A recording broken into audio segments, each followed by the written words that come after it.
The topics and opinions expressed on the following show are solely those of the hosts and their guests and not those of W4WN Radio, its employees, or affiliates. We make no recommendations or endorsements for radio show programs, services, or products mentioned on air or on our web.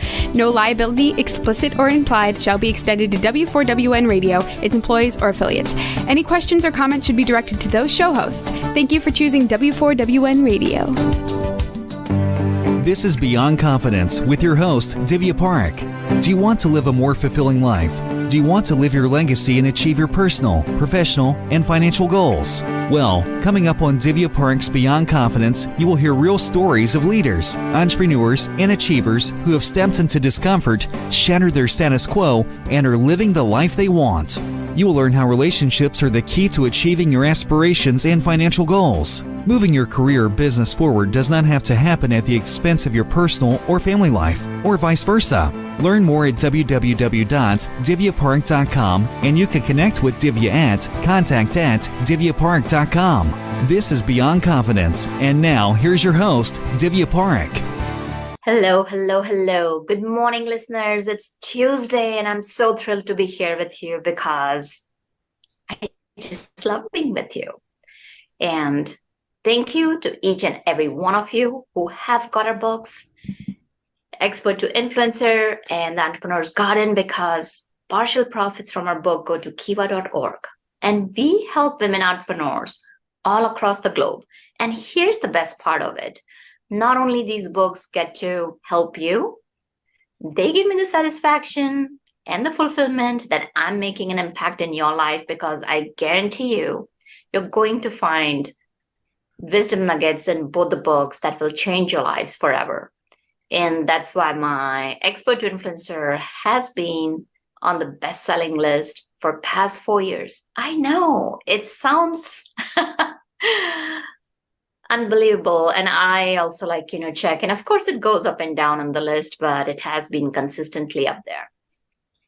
And also, I want to invite you to, especially as we are going into the holidays, is that you go ahead and take a pledge of doing that 1 hour of kindness every month, because I cannot tell you how important it is to be kind and share that cheer throughout the year, just not 1 day, 2 days, but throughout the year. And I want to share a story of Jenna.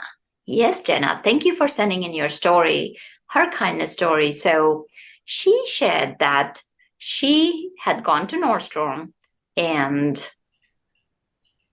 she was there to pick up, or reserved, I don't remember exactly the story, her dress. And when she went there, she found that there was a mix-up and her dress had been put on the back on the shelf and somebody had bought it, and she was going to take that and go for a party. And what happened was, there was this one person on the floor, this beautiful lady who said, you know what, I understand you were really set on getting that dress, but here's what I'm going to be with you, share with you. And guess what? She gave her an a la carte service, which you don't get in departmental stores. And she found a dress to her liking, even better than the last one. She went off happy. And so we are sharing that kindness story. So in this case, Jenna received the kindness. And of course, then Jenna reciprocated back by giving it to the manager, a glowing review of the employee. So folks, keep that going. Keep that circle of kindness going. And now I'm going to bring on very special guests. So it's Barbara and Maggie. Welcome. Hi. Thank you, Divya. Thanks for having us. Yeah. Oh, it's a pleasure to have you. And so here's what I'm going to share with you, ladies, is that Maggie is Barbara's daughter. And it's not very common to see family business going on, but they're there and they're here to champion women. So I'm going to ask you, Barbara, if you recall a moment from your childhood that still stands out for you today. Any moment? Any moment. That stands out for me today. I guess it would just be going to first grade is a moment that stands out for me. I come from a very big family, and we were going to Catholic school, and I think I probably had a sibling in every grade. So if you can imagine us walking down the street from eighth grade to seventh, sixth, five, four, three, two, and then myself, we look like ducklings, if you will, on the way to school. And I was excited to be able to go with my brothers and sisters to school. Oh, that's lovely. How about you, Maggie? Well, since she mentioned school, I just got on that mind track and I was just thinking how I'd always bike to school. And that was always one of my favorite parts of the day is just jumping on my bike and riding around. Oh, that's fantastic that you have that memory. So that's beautiful. So Maggie, tell me, what was it like growing up with Barbara as your mom? And do you recall any special moments as a daughter mom that y'all did something and that still stands out for you today? Yeah, I always knew my mom was a really smart, hard worker, as I remember her always getting her doctorate and doing a lot of work and writing and working from home. I never knew what she was doing in the office, but she was doing something. And I remember one time I really wanted to do something for spring break, and she agreed that we had to get away. And the rest of my family didn't want to go. So her and I just went on our own little Disney trip and took a red-eye flight that we thought we could then hang out the whole day. And both of us just ended up falling fast asleep on the beach because we were up all night flying. And so it was just a good time that we both laugh about, just trying not to get sunburned while taking a nap. Oh, that's so wonderful. And it's so, it touches my heart and it's beautiful. So Barbara, as Maggie mentioned, you're a very hard worker. So share with us, like you mentioned that you did your PhD. What had you go towards PhD and what was your focus on? Yeah, I started my it's actually an EDD, a Doctor of Adult and Higher Education. And I started that right before I met Maggie's dad, actually. I was starting that whole launch. So I was a little bit late to the game and getting my doctorate. And I really didn't have any intentions of getting married or having children, but I met Maggie's dad and we soon got married. And soon thereafter, I had a son, Edward. And when Edward was about 6 months old, I realized I was pregnant with Maggie. So my kids are very close together. So I was working full time. I was working on my doctorate. I had a baby at home, another one on the way. And then I realized, this is a lot. There was a lot going on. And unfortunately, I broke out in shingles when I was pregnant with Maggie. So what I did was I just applied all of my credits to a master's. And then when my little children started kindergarten, I went back to school and completed my doctorate. So it was in adult and higher learning. My passion is really about helping adults in learning situations really strategically help them learn. Adults learn quite differently than children learn.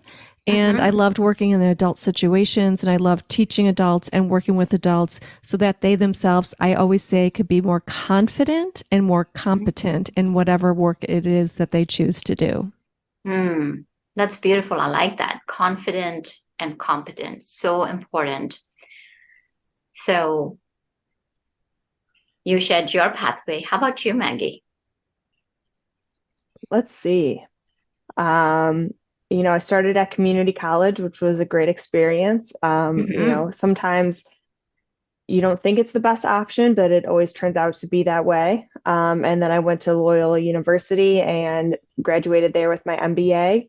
And quickly after graduation, COVID broke out. And so since I've been working on Purse Strings so much with my mom, we thought it was the perfect time to really jump in both full force now that, I'm done with my MBA and some of her stuff closed up as well. So, you just learn in the journey that there's always a reason of why things happen the way they do.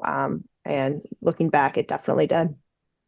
Absolutely. So I want to go back to the time when you mentioned that you had joined the community college, and there are so many youngsters who don't know what their major is, what they should graduate in.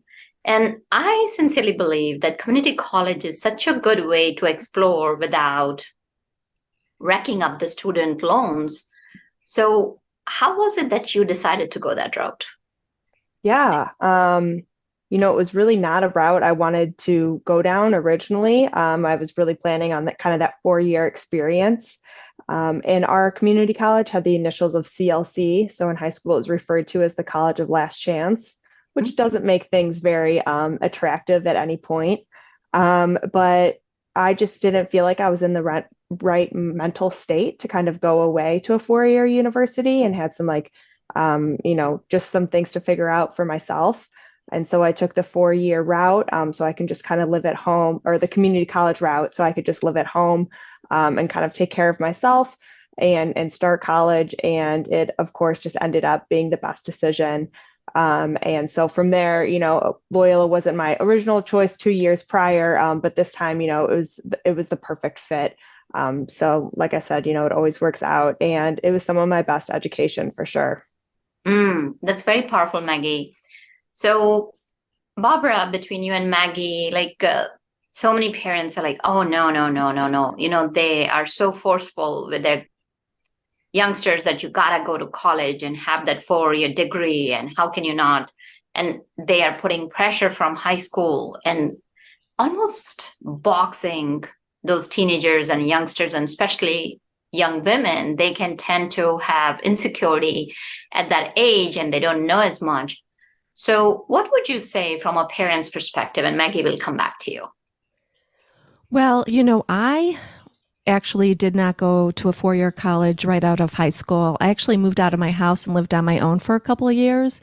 So when I started going to college, I too started at a junior college and spent 2 years there before I went on to get my undergrad, and then 2 masters, and then a doctorate. So don't let anyone tell you that junior college is for the college of last chance. It certainly isn't. It's a great launching pad.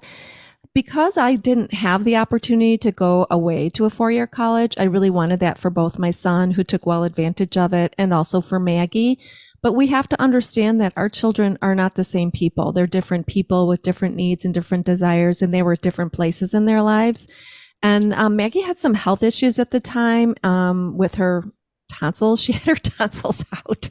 So she really wasn't prepped to be that far away from home and her doctors and things like that. So junior college and living with me at the time was a very fun time. We really bonded and had a lot of fun together.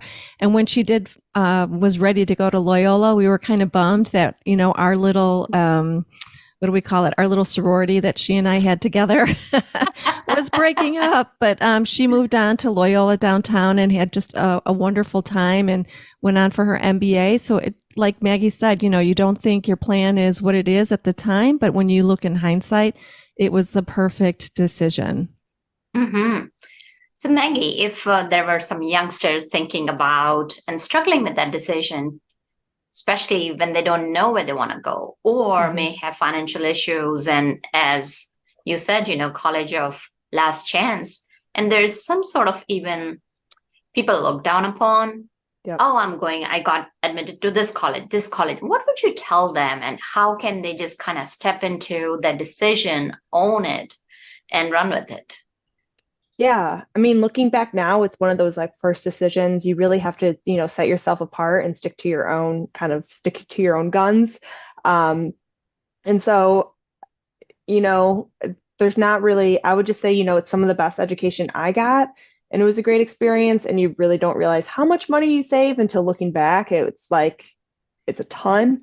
But it is hard when there's all the noise about, what school you're going to go to and everyone else applying and kind of telling their story about getting into school, as that does take up your whole senior year.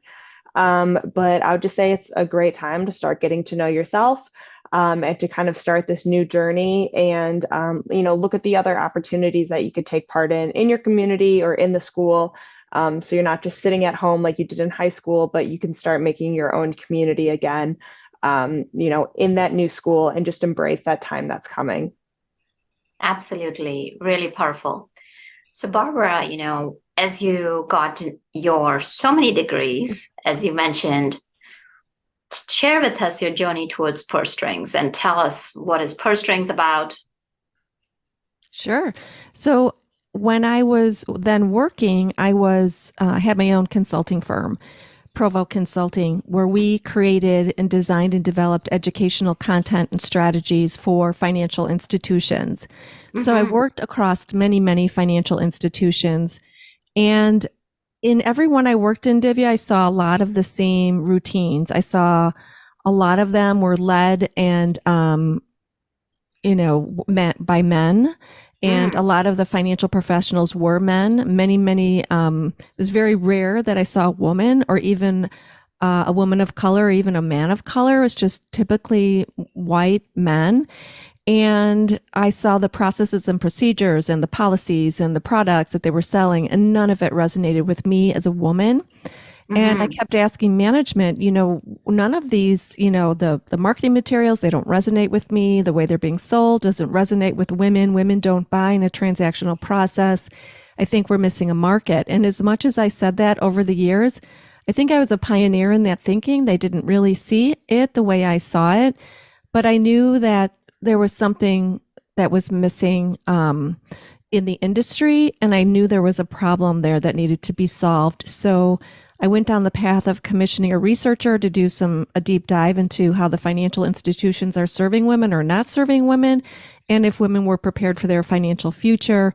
And it came back to validate all that I was seeing, not only in my own organizational consulting, but also in my everyday life. Women are not prepared for their financial future, and by no fault of their own. It's all because poor money messaging women are given. It's because the industry has overlooked them time and time again. It's because the industry has dismissed them.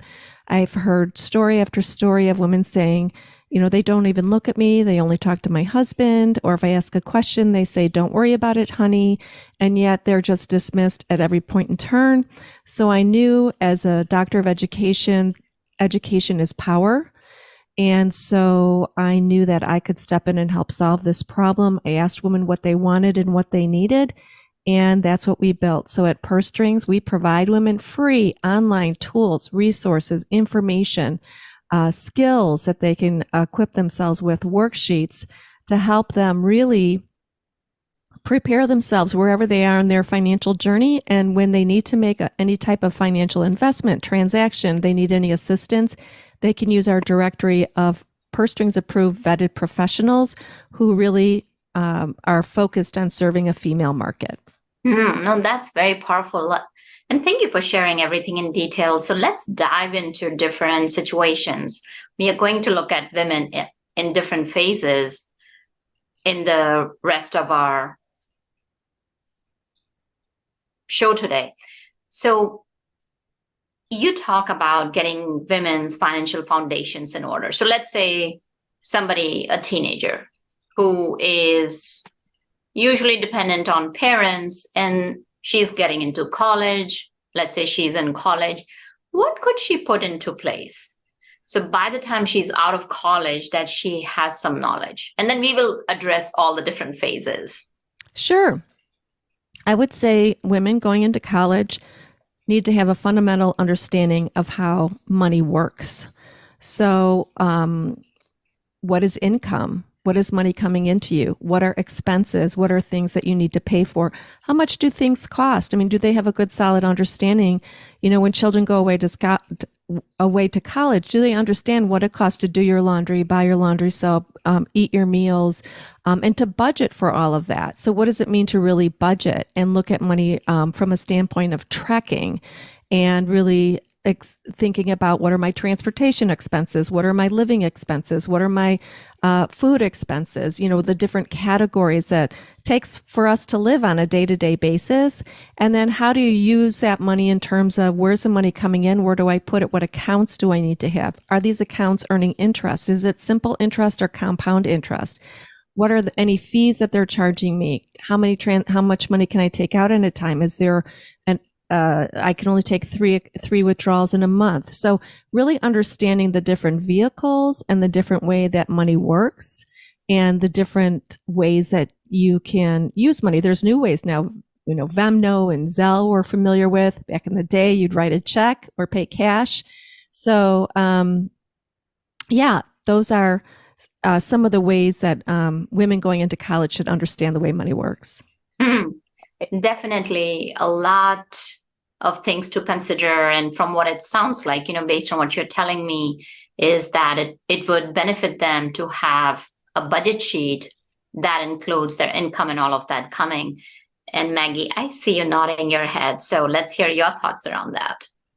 Yeah, I mean, there were a couple things I wanted to add. And one is that usually when you go to college, you just turned 18. So you want to make sure you have your durable powers of attorney, just in case, let's say you get hurt at college, you need someone to, if you're unconscious and you want your parent or any loved one to be able to, help you make those medical decisions or help you just financially, use your money to pay your bills. Those are essential things to have because now you are 18 and you're a legal adult.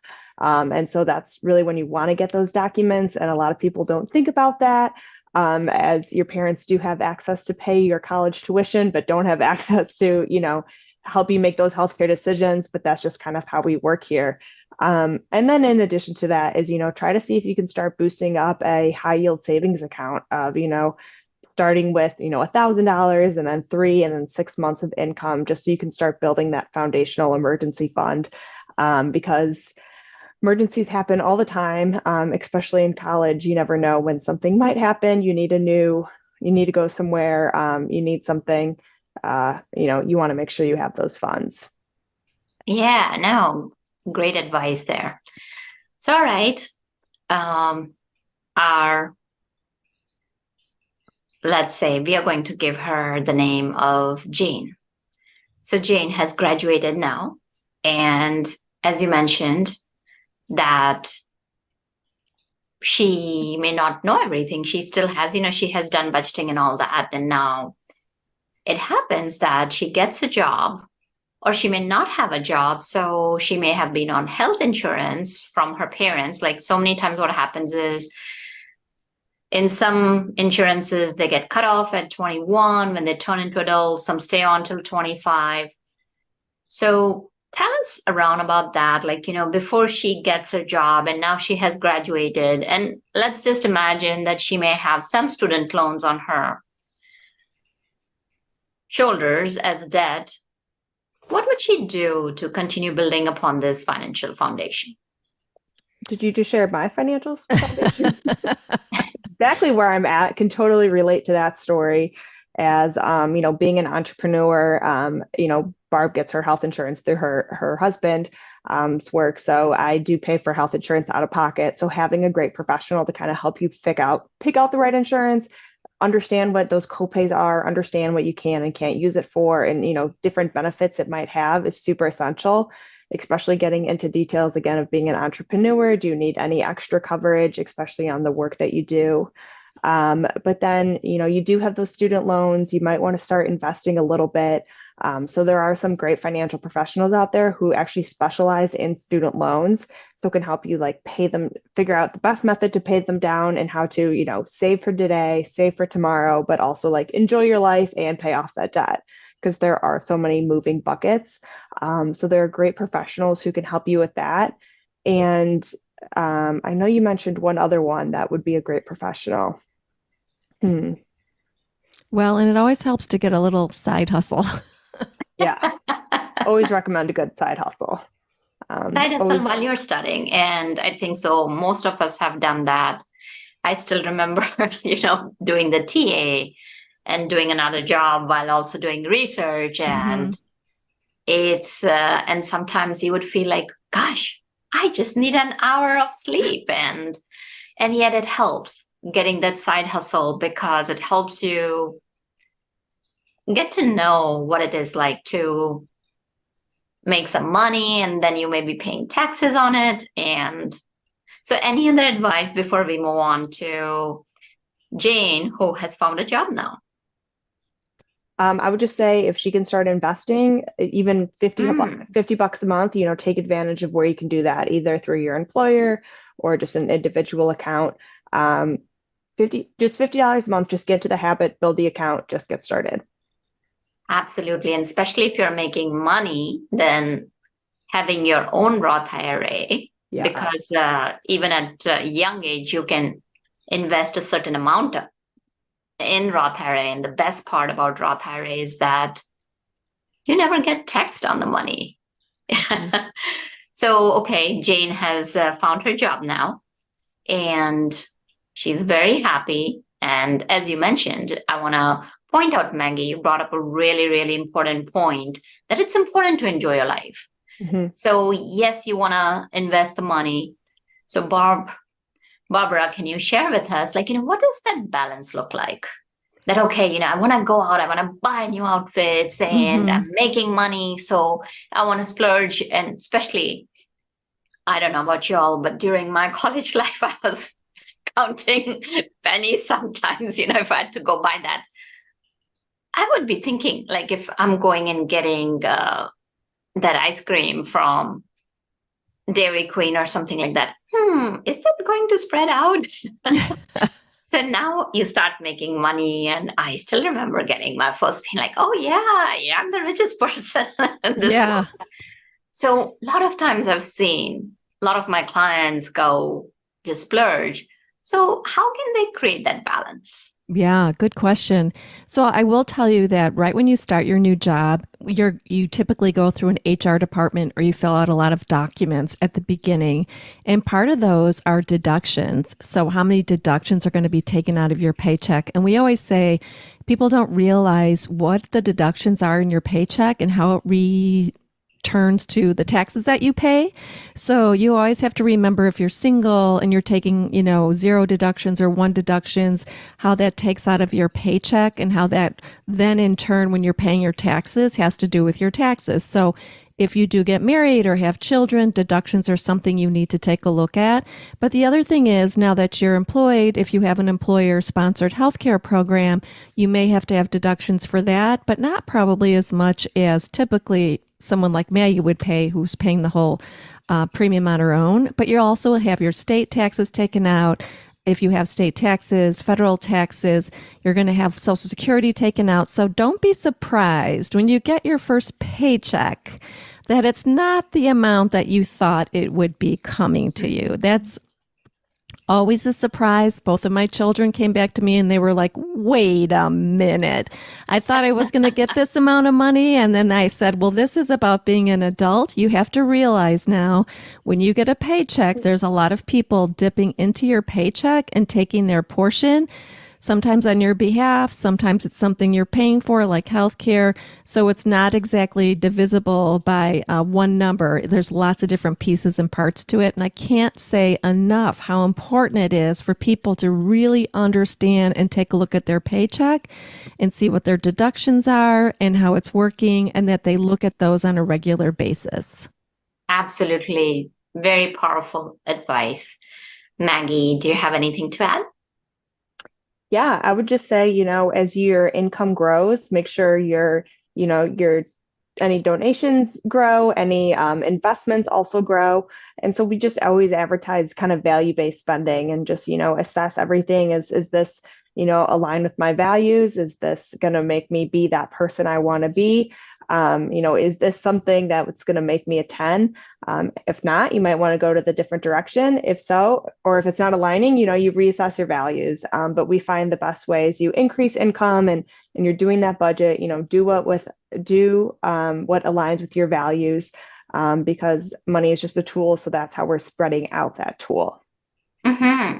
So, Maggie, can you give us some examples of value-based funding? Sure. So some of them may be that, one of those like I do is I don't buy anything from Shein. I don't like the way they treat their employees or their customers or how cheap their products are. So it's not something I spend my money on. But I might go, thrifting and spend $100 there, because that's what is valuable to me is dressing nice, feeling good, but also like making sure my money goes back to the community. Um, Or another one might be is like, you don't spend a lot of money on going out to drink because you just know drinking is not good for you. That's kind of where your values are. You're really valuing health. So you might just put your money, either into your investments or into the gym. Whatever aligns with you to be your best self. Yeah, that's very powerful because that helps you become the best version that you want to become. And it's by the values that you define, not what other people are defining. You talked about something very powerful is like, if you don't want to drink because you know that it's not good for you. So recently, one of my clients came to me and she said that she decided to go completely zero alcohol. And then she and her boyfriend likes to party. So they had a lot of dissension. And then she realized that it was her being uncomfortable, that how could she hang out? And then once she became comfortable with like, I can get a non-alcoholic beer because they have got some really nice non-alcoholic beer. And then those problems went away. So I'd love to hear both of your thoughts, because what happens is that we can share and we all know those wise things that we are supposed to do. And yet when there is pressure outside, like when all the other people are doing all the things that you are not supposed to do, when everybody's doing it, how do you go against the tide and how do you stay strong on that discipline? Yeah, I'll jump in on that. One thing is keeping up with the Joneses, right? You got to have the biggest house, you got to have the nicest furniture, you got to have, the biggest vacations. I think you just have to live to be true to yourself. I think when you're trying to compete or be with like somebody else, that's not your true authentic self. I think for me, I hang around with those people that know what my values are and they're okay with it. They're not going to judge me for it. A big house is not my thing. Cars are not my thing. I don't know much about cars. I just want to get from point A to point B. For someone else, that might be really important to them. But for me, I'd rather go on a nice vacation to a spa. Maybe someone else would rather go mountain climbing, which would not be my thing. So I think we just really need to know who we are and live our own authentic selves. And it's okay to say no. I know, people like to go dine out at, Michelin restaurants. That would so not be my thing. Money, food is just not my jazz, but it is to somebody else. And I respect that if that's how you like to live your life. I think we need to just respect everybody's choices as long as they're not hurting themselves or hurting other people. We just need to respect and honor what other people's choices are. But again, we need to stand strong in our own power and our own convictions of how we're going to use our money to the best of what's, suits ourselves. Maggie? Yeah. I mean, it's kind of like, how do you convince someone that community college is a great idea? You just have to, it's like, just back to that is you just have to be, true to yourself and true to your own convictions. And so, there's a lot of noise out there, but you just got to figure out, what's important to you. And it can be pressuring sometimes, but know, what times you might give in. That one time you might get that ice cream, where other times, you're sticking to your guns and not getting a drink. Maybe one time it's just one drink, it depends how you set your boundaries. Again, live for today and for tomorrow, whatever that means for you. Oh, yes. Great insights, Barbara and Maggie. And one of the things I also want to share is that, especially if you are in a job, make sure to check out if your employer is giving you if they're matching your contributions, that you definitely put in those contributions, even if it's 3% or 5%, whatever it is. That's one of the first things to know. And if you're an entrepreneur, be sure to put in Roth IRA. I know it may be a thing, but it does grow. So now let's say our Jane has got a good job. She is making decent money. She is investing wisely and all that. But now she falls in love, gets married, and has a house. And now 3 or 4 things can happen once she has got married. She can get a divorce. unfortunately, it happens. We don't want anybody to happen to anyone, but it does happen. It's reality. Sometimes spouse may pass off, or she may have aging parents that she may need to support. So there are multiple life situations that can happen. Then kids may come along. So if you can share some general things that women can do or can need to keep in mind so that they're prepared for such an event. Yes, I love this question. So first of all, it's not a terrible thing to get a prenup if you're getting married and you have more investments than your partner, or he has more investments than you, or you just want to make sure you're clear going into the marriage. Also, make sure you're having conversations about money. As we always say, so many couples plan down to the detail on the wedding and never talk about money. And money is a big reason why people divorce. You have to make sure you're aligned on your money, that you have money goals, you have money habits that align, and that you have shared goals for your money.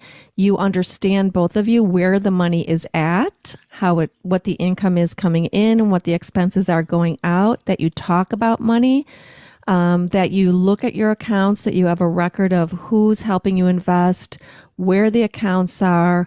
When you're contributing to a 401k, you have your beneficiaries lined up, that you both have life insurance, that if she plans to leave the workforce to care for children or an ailing family member, that she also contributes to a spousal IRA on her behalf. So she also has a retirement set up for herself, which today is $6,000 or $6,500. Ask your financial professional every year that you can contribute on your behalf in your own name, that you both have your wills in place, your beneficiaries in place, and your power of attorneys in place. And all those documents are reviewed on a regular basis. That was quite a bit to kind of take care of. So can you kind of dive into like each piece with a little more information so that our listeners know? Sure.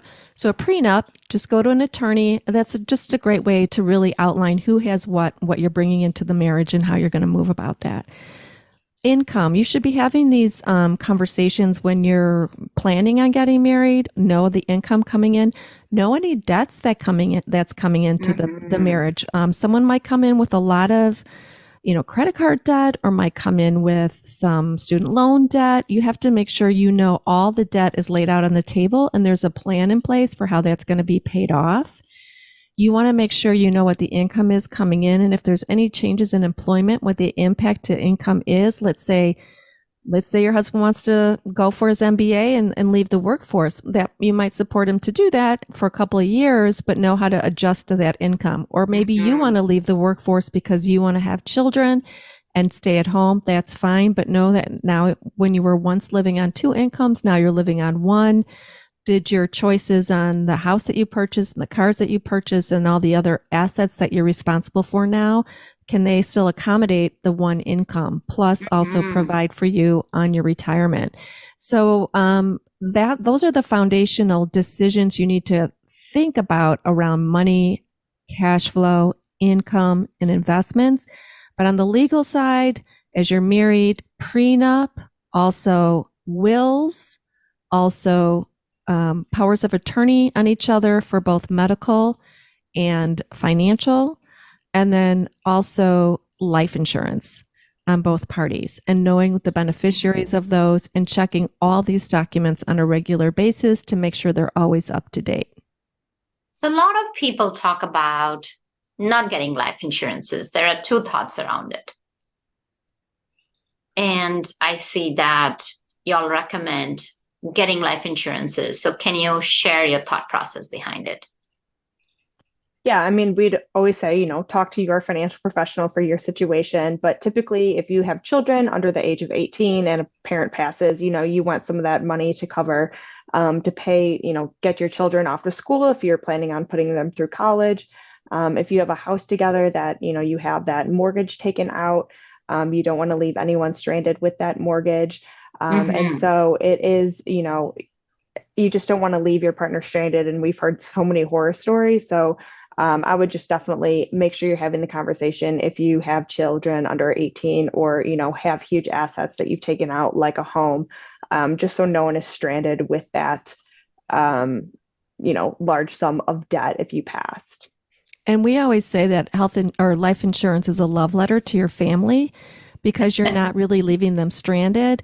And even Right. if you're the income earner, let's say the wife passes, to replace all that she does, all of her duties, I think the last calculation was about $250,000 a year every Stay-at-home year mom. for a stay-at-home mom to replace all of the duties that she's doing on a regular basis. So that money has to come from somewhere, right? Somebody has to Right. feed the children, cook for the children, transport the children, get them to school, make sure they have clothes. All those tasks need to be done. And if you need to hire help to help with all of that, it's an expensive venture. That definitely makes sense. And it definitely outlines paths to people and how can they take action. So now the next question comes is that how do we know who to go? Because there are so many financial professionals out there. And how do I know which financial professional would be the best fit for me? How can they go about that? Well, you have to look at your situation. So if your situation is you're getting divorced, it might be a different professional than if your situation is you're widowed, than if your situation is you want to buy a business. So depending on your situation, at Purse Strings, we vet all of the professionals that come to us, and we ensure that they don't have any dings on their record, that they do have programs in place to help serve a female market. And many of them come with certain certifications that focus on different life transitions. For instance, if you're getting a divorce, you might need an attorney, but you may also want to consider a mediator. So we have both a mediator, less expensive. We also have attorneys if that's the route you want to go down. But we also have divorce coaches. So somebody can help you coach through what's the best decision for me in this circumstance. But when you're also getting a divorce, you might consider the fact that we all live in this home. Should I keep this home? Can I afford this home? So we have mortgage lenders with a certified divorce lending